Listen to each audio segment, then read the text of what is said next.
一個小組嘅目的咧係透過去學習沖煮咖啡去協助我哋成長、提升自信。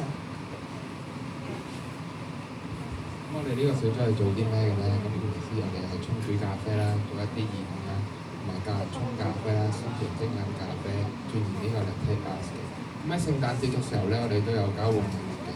咁我哋之後就會喺2024就會衝出中心啦，咁去其他嘅咖啡鋪嗰度咧學習沖煮咖啡。之後就由邦年去講呢個嘅信物。咁我哋嘅信物就係呢罐咖啡豆啦。咁望落佢係咖啡豆，但係其實重點佢係一個半罐嘅咖啡豆啦。咁呢個半罐咖啡豆咧，就好似我哋小組名將個 copy 咁啦。我哋會喺呢個學習沖煮咖啡嘅呢個路程不斷探索學習，就永遠唔會悶嘅。同埋咧，唔知大家平時有冇飲開咖啡啦？咁可能好多人都覺得咖啡就係得一個苦字，但係其實咧咖啡會有酸甜苦澀其他4種味道啦。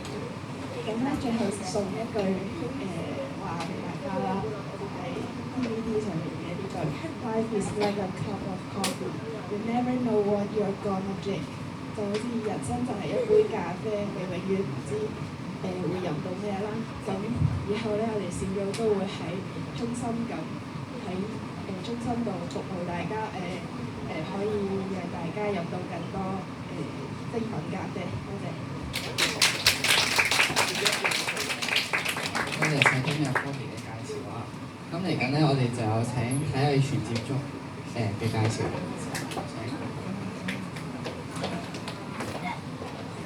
大家俾啲掌聲。